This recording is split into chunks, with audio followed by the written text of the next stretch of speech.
Have you ever cried in public and someone you never met noticed your pain before the people who actually knew you? The stranger who saw my pain.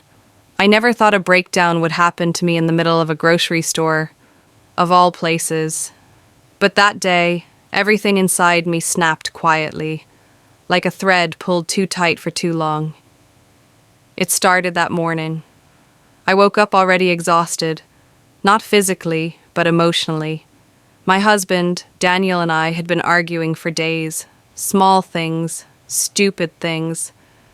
But they stacked on each other until the house felt heavy and cold. And I kept pretending I was fine, pretending I was strong, pretending I wasn't slowly falling apart.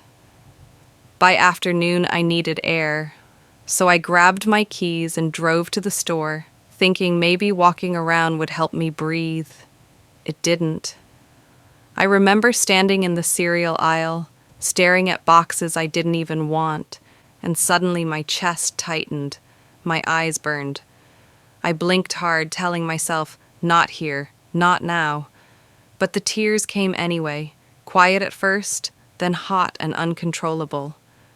I covered my face, trying to hide the shaking in my shoulders. People walked past me. Some glanced, some pretended not to see. That made it worse. And then I heard a gentle voice beside me. "Ma'am, are you okay?" I turned, and there he was.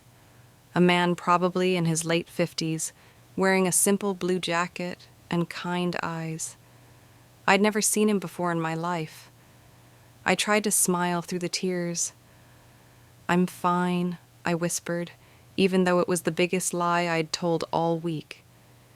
He didn't push. He didn't ask for details. He simply nodded, stepped a little closer, and said, "You don't have to explain. Just breathe. You're allowed to have a moment." Those words pierced me more than anything else that week. Allowed. To have a moment. I didn't even realize how badly I needed permission to fall apart. I covered my mouth as another wave of tears hit me, and I leaned my back against the shelf. He stood there quietly, not awkward, not judging, just present. After a minute, he reached into his pocket and handed me a clean handkerchief, the old-fashioned kind, neatly folded. "My wife used to cry in grocery stores, too," he said softly. "Life gets heavy. You're human, that's all." I froze. Something in his voice was carrying its own pain. "Used to?"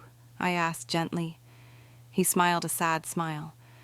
"She passed 2 years ago, but when she was alive, I always knew when she was hurting before she said a word. I could see it in her shoulders, her eyes. You have that same look today."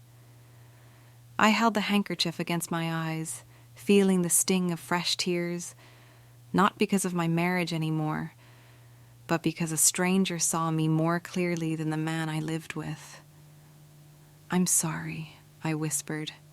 He shook his head. "Don't be. Just promise me something.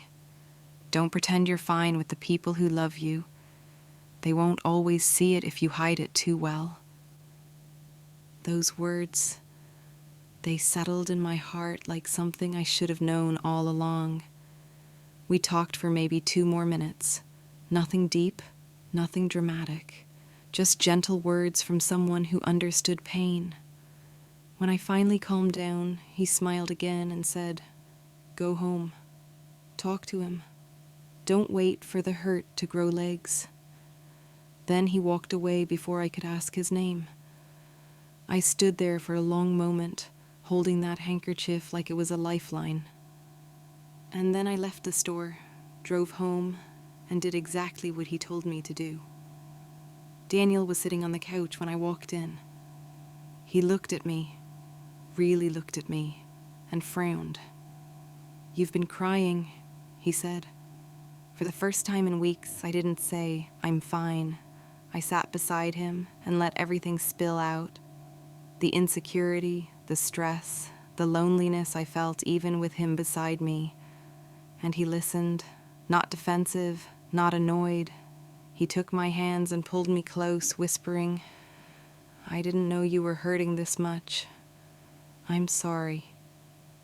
We held each other for a long time, the kind of silence that heals instead of hurts. Later that night, I placed the handkerchief on my bedside table, a reminder that sometimes the people who love us can miss what's right in front of them. And sometimes it takes a stranger to help us find our way back home.